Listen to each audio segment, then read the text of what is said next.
पराग भाई, फसल के लिए बहुत बहुत बधाई हो आपको। आपको भी। क्या कुछ जानकारी देना चाहेंगे, कहाँ चल रही है और कौन कौन से कलाकार इसमें फाइनल हुए अभी तक? दिनेश जी फसल में मुख्य भूमिका कर रहे हैं।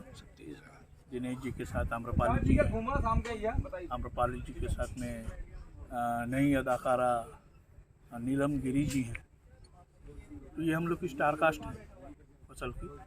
संजय पांडे, अयाज खान, विनीत विशाल, ये सारी स्टार कास्ट है फसल की। और इसको प्रोड्यूस कर रहे हैं प्रेम राय जी।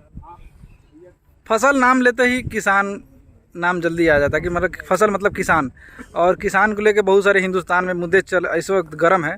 आप क्या किस मुद्दा पे ज़्यादा फोकस कर रहे हैं? किसान फसलों से जुड़ा है, फसल से जुड़ा है, और किसानों को फसलों में ही देखा जाए तो ज़्यादा अच्छा लगेगा। किसान बागी होकर रास्ते पे उतर आए।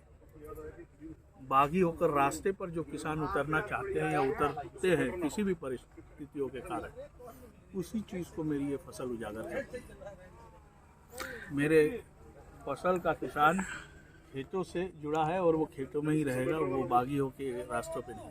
मतलब कि इसमें दिनेश लाल यादव उर्फ निरहुआ इसमें किसान बने हैं। जी हाँ। तो और अमरपाली जी का क्या किरदार हुआ है फिल्म में? आम्रपाली जी